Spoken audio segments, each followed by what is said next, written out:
Hey you guys, it's Amy Gretchen. Thank you so much for joining me today. So in this video, I'm working on days 16 and 17 in my December Daily 2020 album. And for day 16, I actually have a story that I'm going to tell that doesn't have a photo associated with it. It's basically this funny story about when I went to the store in Seattle and how I thought it was snowing because the stores around the area, or I think it was around the mall, they were throwing out fake snow, but for like 30 to 45 seconds, I thought it was actually real snow. And my heart was so happy because I had missed the snow so much. And it turns out that it was fake. So I wrote this story about that and my experience with it. And I wanted to add that for day 16. And I got this idea originally because of these tags. So these tags, I think, came with the 2019 kit. Could have been last year. Pretty sure it was 2019. And I was thinking that I would kind of have some fold out something. I really love the idea of cutting along this edge and having a pocket of journaling on the inside. So I was, determining like how I would construct this and what it would look like. And then I just decided, I don't want to use these. I'm going to just do my own and make it more like just more simple. So there's an outside, an inside, and then an outside. So that's what I decided to do. And I used the digital paper for this, but I have the actual paper that I'm going to use. This is a 6x8 paper. I'm not sure what kit this came in or what year this was. I'm not 100% sure on that. I know it did not come with this year's because I don't have those products. And I'm actually going to print it on this side. I think it'll be okay even with the lines. I'm not sure. These lines are a little bit dark, but we're just going to test it out and see how it goes. You can see that I have this printed out on 11.5-inch piece of paper, and then I have some crop marks, and that's going to help me know exactly where I need to put my paper down. And I think I will, if I can, maybe put some washi tape on that. I don't know. This is going to go through a laser. I may need to be very, very careful in adding some adhesive because I don't want it to wreck this paper at all. In fact, I think it would be okay on this side because I am going to cover up the back side. So I think it would be okay to put some adhesive right along that edge. So anyway, I'm going to stick that down. But before I do that, I wanted to talk you through another idea I had. So because this is a story about snowflakes, I grabbed over some snowflakes. This is a hot plate or a foil plated design. This is snowflakes. You can see that this is snowflakes as well, but these are all connected. So I was thinking somehow if I could add these, but I was thinking that this just would be really busy. So this is what it looks like. This one is from Spellbinders. It's for the Glimmer hot foil system. And then this one I believe is from My Favorite Things. So this one is for My Favorite Things. It is a little bit thicker and I hesitate to use it because I think I tried using another one from them and it was a little too thick for my Gemini, but I think I might try it. The only thing I hesitate with is that this paper is so thin. I'm thinking it will definitely imprint on the back side, but you know what? That might look really cool actually imprinted on the backside and just having a little bit of emboss. So before I do this and walk you through that, I'm actually going to do the print. So I'm going to lay this down, get my adhesive out, and I need to actually put this up against the light as well. That will really help me get it in the exact right place. So I'm going to put my adhesive here and I will skip to getting my foil ready. Okay, so you can see that I've printed out my text onto that 6x8 piece of paper and it actually printed out really well. I think it might have been slightly crooked, but you really couldn't tell. So anyway, now is the fun part where we're going to add foil to the back side of the paper. So I decided to to score it and fold it down first. Now this may have been probably the worst decision I could make when it came to this project, but I really wanted the snowflake to hang off the edge. And the only way I was going to be able to do that is if I folded it in half, because that foil press is probably 5 inches wide, maybe 5.5 inches wide. So I just was not able to get the snowflake hanging off to the side and using that 6x8 piece of paper. So the foil I'm using for this project is kind of a shimmery foil. So really it's going to react to the color of the paper that's underneath it. And so because my paper is so mild, it's going to be hard for you to see, but it actually does provide this subtle shine. And it's exactly what I was looking for with this because of the white and the pink. I felt like the gold was going to be a little bit too bold. So this was like the perfect option. And I can't remember what it's called. I believe it's from Gemini, but I will have it linked below. And now you can kind of see how it's just this subtle, it almost looks clear, but in the light, it definitely catches a little bit of shimmer. So you can see that it pressed all the way through all of the pages. And I knew it was going to do that because that paper was pretty thin and I folded it, and that plate that I'm using is pretty thick. I'm not super happy with it because of that. But anyway, so we're going to move on and we're going to do another one. And I'm going to show you that it's kind of a disaster. So it ends up just getting way too much pressure and creates a hole, which you will see me fix in the end. It's at this point in this project that I was like, should I just scrap this and start over?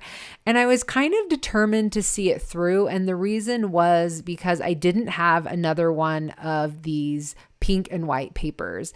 If I had had another one of these papers, I definitely would have started over on this project because that snowflake made a hole and it was just looking really rough. Like the paper was getting kind of warped and all that.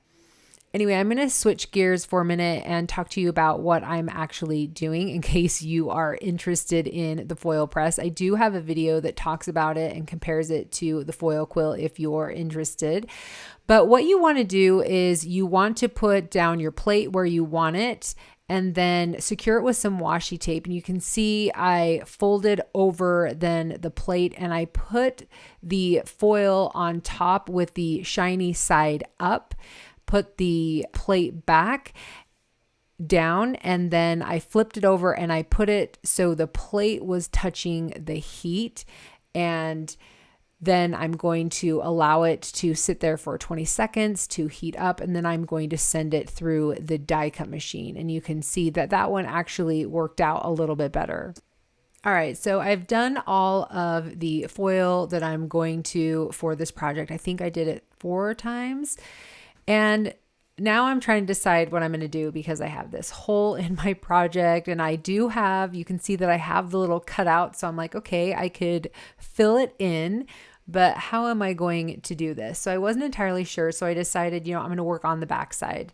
So I knew that I was going to have a different paper on the backside. This was one of the Paislee Press papers. Cannot remember which year it is, but I will probably be able to find the digital version on Allie's site, and I will have it linked below. But in case you're interested, it is the Jingle Bell lyrics over and over again. And I just really loved the graphic feel. I loved that it was black and white. And I also loved that I felt like it went right along with day 17, which is all about driving home for the holidays.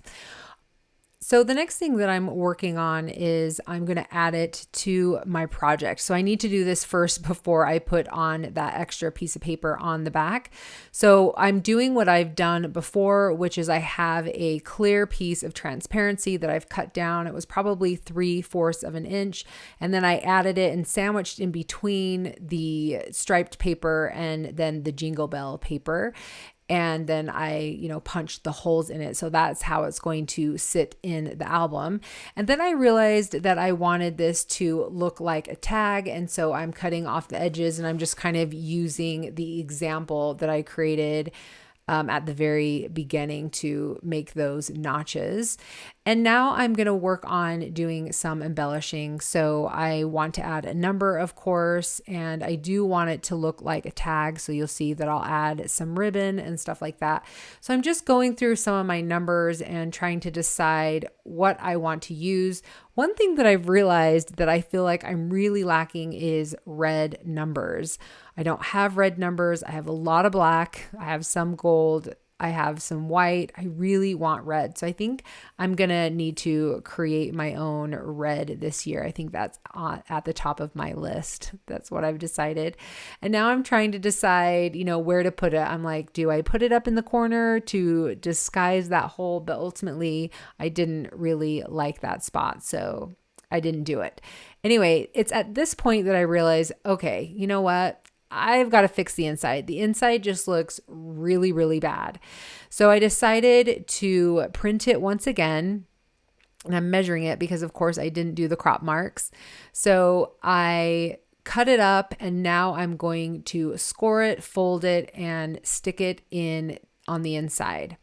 And if I was going to do this over again, I would probably pick a paper that wasn't so thick. This is 80 pound, and I think I would have done maybe 60 pound or even 40 pound.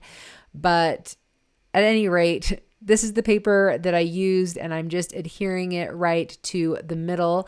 And this is going to allow me to put that hole, that little puzzle piece hole, back in the center.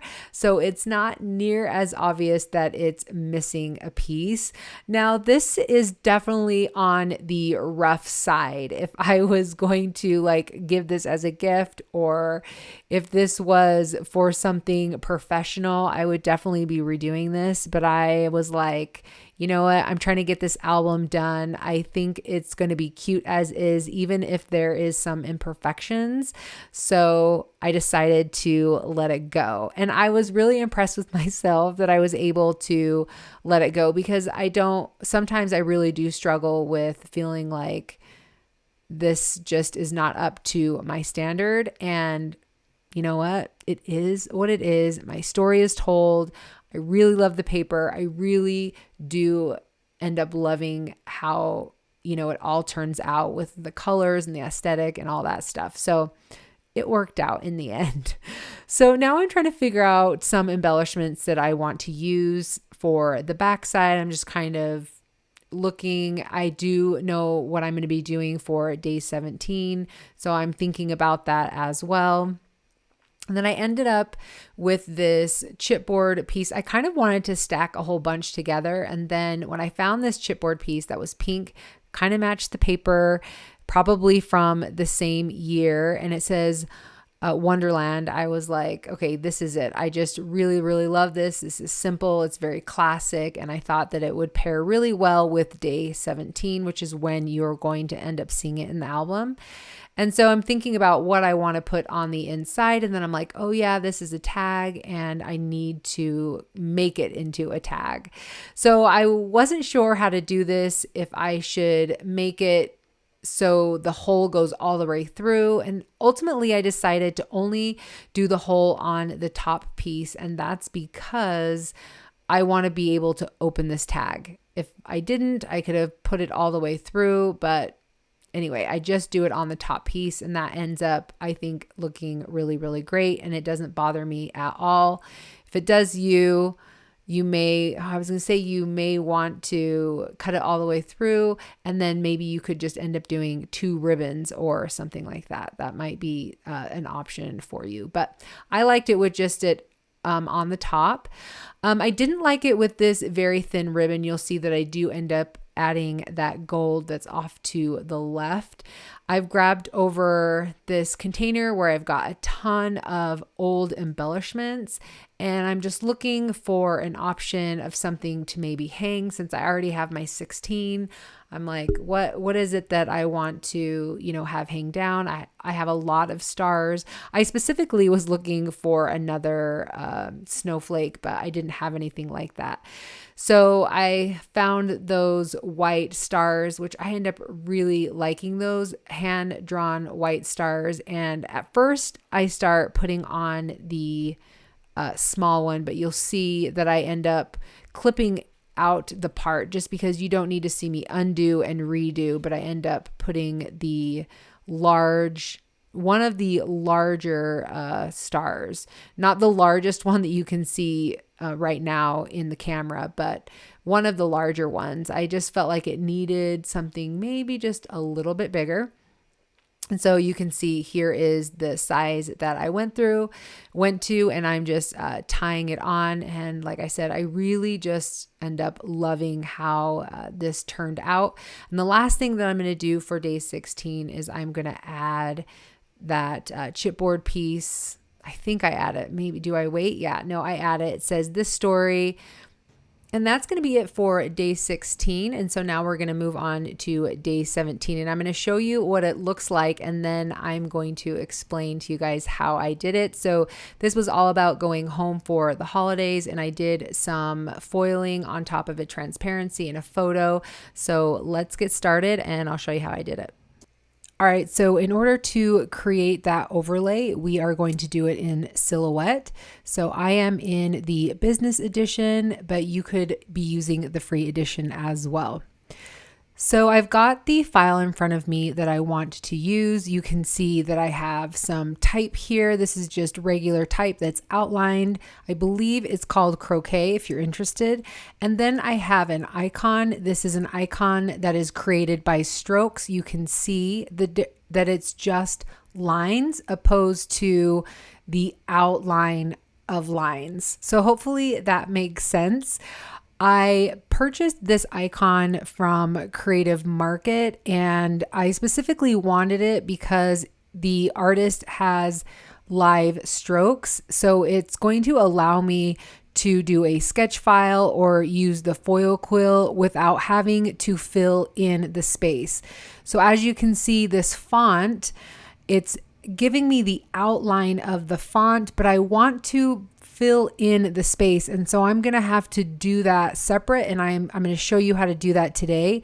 But if you have a type like the one below, this is a single line font, which it's just a lot like a stroke. It's just one line instead of two lines to create the shape, so that when I use I could use a pencil or a pen to sketch, or in this case, the foil quill, it's just going to do the outline and it's not going to have to fill in any of the space. So hopefully you guys can see the difference between these two fonts. And I think it's really beneficial to have some single line fonts if you're going to use the sketch function, because it's just really, really helpful, especially with tools like the Glowforge. It's very helpful with that as well. So there's a lot more people coming out with single line fonts. So there is more available for you guys to choose from. All right, so now that I've kind of talked over the file, let's set it up. So I'm going to do Controller Command minus just to bring us out so we can see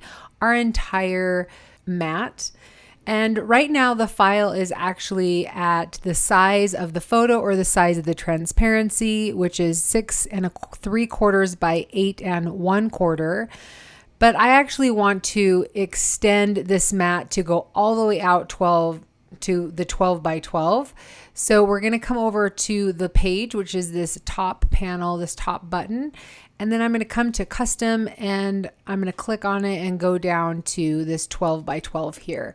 So you could put in the dimensions if you wanted to, but they do have some that are already in place for you that you can just choose. So the next thing that I need to do is create a rectangle, and this is actually going to be a placeholder so I know where to put my text and my design. So I'm going to come over here to the rectangle tool, click on that, and then I'm just going to click and drag off to the side. And instead of trying to manipulate this and get it exactly, I'm just going to come up here to the top where it says width and height. And I'm going to highlight the width and I'm going to do 6.75. And then I'm going to do 8.25 and go ahead and hit return. You can see that it did not change this. So let's try it one more time. 6.75 and then hit return. Now you can see that I've got my rectangle here. Come back to the move tool. And I'm going to move this into place so that it is two spots, two squares, which is 2 inches, I believe, over and then 2 inches down. And I'm just going to move it into place, do the best I can to get it exactly. And that looks like it's in the great place. So I'm going to click off the rectangle. And then I'm going to highlight my design and I'm going to bring it down here like so. So I definitely want it to be in this lower half because the photo has that horizon. And so I know it's pretty dark here and I'm going to be using white foil for this. And so I kind of want it to be more towards the bottom. So that actually looks pretty good to me. I think the horizon is somewhere around here. So I could actually lift it up a little bit if I wanted it to feel a little bit centered. And that looks good. And so I'm going to actually highlight everything and I'm going to come up here where we've got this little align looking graphic. And then I'm going to align everything center and you can see that that shifted over slightly. And that looks okay. Actually, I think I'm going to manually kind of nudge it over a little bit because I'm going to have holes here. It's visually going to be better if this is a little bit off center anyway. So that actually feels really good to me. So once you have everything in place and ready to go, we're going to come over here to the send. Oh, there is one more thing I wanted to do actually. So I'm going to controller command plus. I'm going to come back to my design. So this text right here, I'll be for Christmas. We're actually going to fill that in. So when we sketch it, it's going to sketch it in. And so it's going to be solid. So I'm actually going to click on it. We have to highlight it and you can see that the house is included. So I'm actually going to right click and then ungroup. And now when I click on the text, you can see that the text is all highlighted. And then I'm going to come over here to this icon that looks like squiggles. This is the line effect panel. I'm just going to bring it over so we can see it. I like this spiral, and so I'm going to click on that. You could definitely play around with some of the other sketch options, but I like the spiral a lot. Think that it works really, really great. And then you can kind of see these faint lines here. There's just a few of them, but I actually want the lines to be a lot closer together. And so I'm just going to click and drag the spacing down. You could definitely do it manually if you wanted 0.005. So it's very, very small. I want to get closer because I want you guys to actually see that what we've now just done is we've filled in our type with a lot of lines. And so that is what is going to sketch. So command or control minus. And you can see as you go out, the farther away from those lines, it looks like it's going to be completely filled in.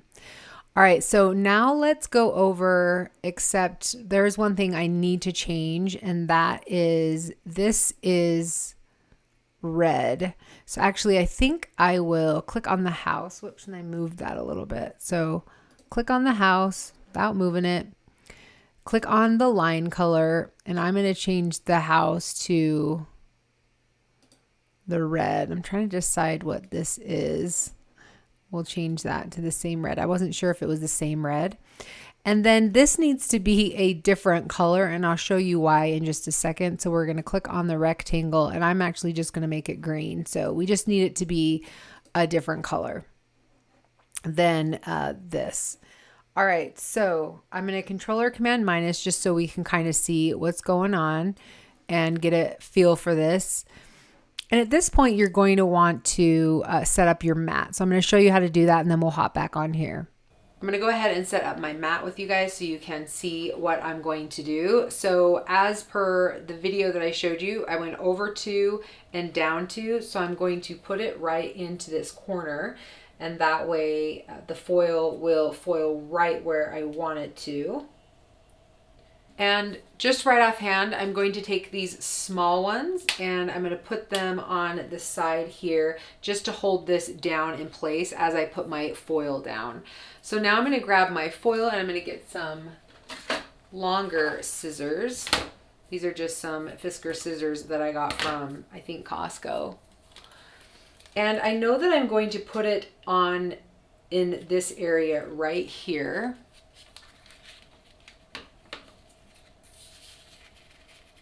Now, I've had people ask me about this metal mat, and the reason why I like it is because when you're using a product like a photo, you can use the magnets to hold down the foil instead of, you know, having tape on your project or having to waste so much foil that the tape is on the side.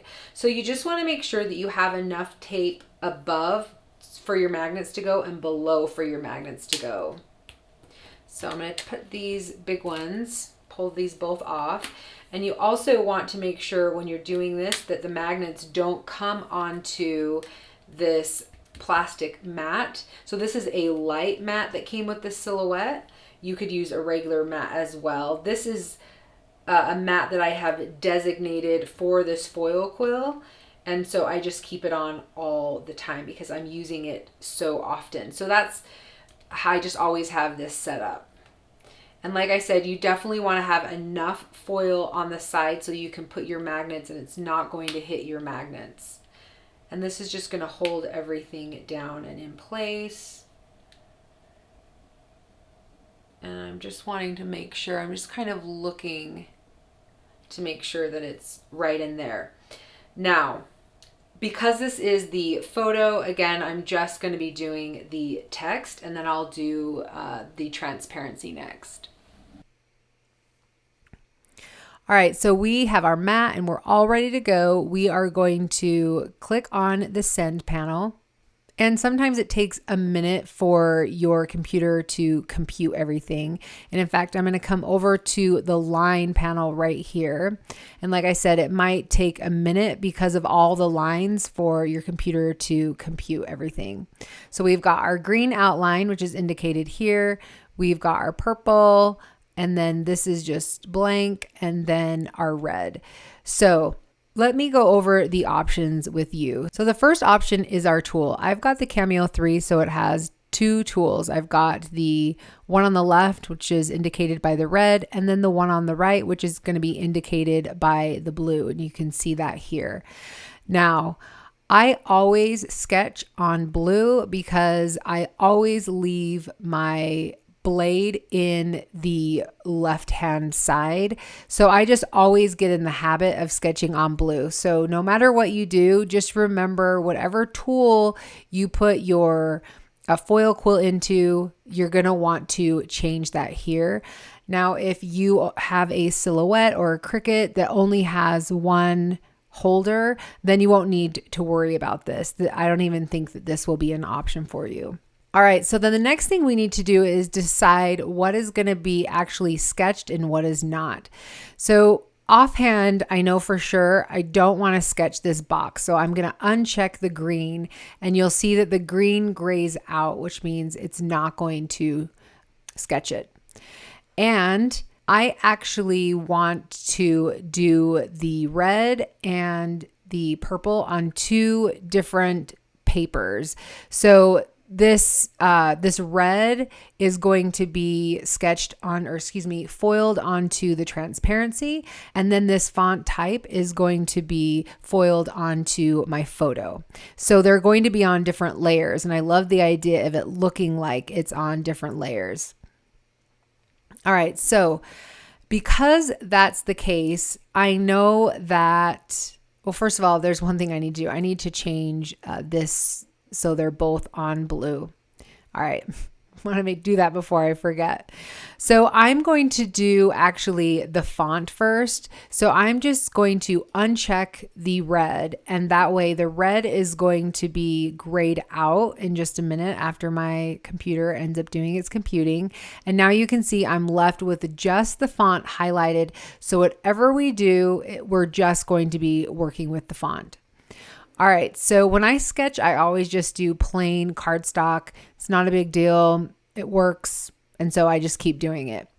For the action, I need to change, this is very important, you need to change it to sketch. So click on it and come down to sketch. And when you do that, you'll see that the tool actually changes. And then I'm going to come down to the purple and I'm going to do the same thing. And you'll see that the computer is working in the background. So the other thing I want to do is come down to force, and I am going to make this probably at an 8. And I think for this one, I will probably do the same as well and just make it at an 8, just a little bit more. This might be something that you can test out. In fact, a 9 is totally fine. This might be something that you may want to test out yourself, but these settings have always worked for me when I'm using the foil quill. So you can see that my computer is just computing, and I'll probably fast forward all of this stuff. All right, so we have everything all set up and ready to go, and my computer is done computing. And I just want to let you be aware of one thing. Once you go ahead and set up your mat, you have it loaded, you have the foil quill all loaded, plugged in, it's hot and ready to go, and you're ready to hit send. It's going to take a minute. It's going to go through that same kind of computing. It's going to take a minute before it sends it to the silhouette and goes. So if it does nothing for a minute and you're thinking you did something wrong, just leave it. I promise it will start working. So I'm going to go ahead and hit send, get that going on my photo, and then I'll come back and do it on the transparency. All right, so you can see I have my mat all loaded and ready to go. I have the Silhouette Cameo 3, and the foil quill I'm using today is the pink foil quill. This one is the fine detail, and I have the silhouette attacher. So I'm just going to put this in all the way down and then snap it into place. And then I also wanted to show you here, I have my power hooked up to just a little adapter just right on the side of my silhouette. And I'm just gonna kind of move it up out of the way, and we are ready to go. All right, so now it's the exciting part where we get to see what it looks like, and I think it's gonna look really, really good.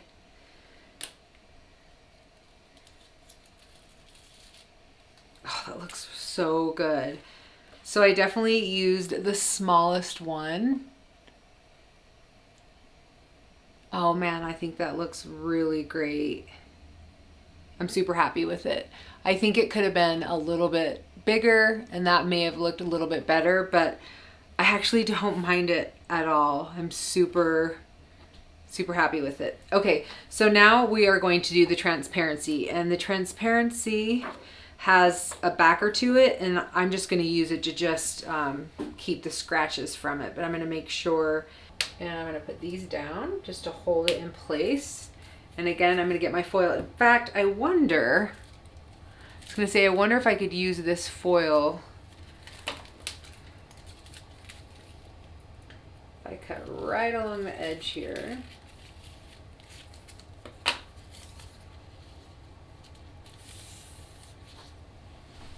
All right, so I went and looked on my computer, and it's actually between the 7 and the 9. So I'm trying to decide if this is going to be enough. Because remember, I need to put on, and I think that it is, I need to put on this magnet, but it doesn't have to be over the entire thing. You do not want the magnet to impede with the design at all. And because these are going to be too small, I'm actually just going to put it like this. And that's okay, because I think because this is so thin that it will hold down just fine. But I don't want this to be in contact with that. So actually I might put some washi down on this, and that's going to be fine because I've got this transparency, which will not have a problem with washi. Okay, now that we have our photo all finished, we're going to uncheck the purple and then check on the red. And then that's all we need to do because we've already set it up to sketch. We've already, you know, adjusted the force. Assuming that we have our mat ready to go and set up with our transparency and loaded, we are just going to go ahead and click on send. All right, so I'm super excited to show you this reveal because it looks really good from here. So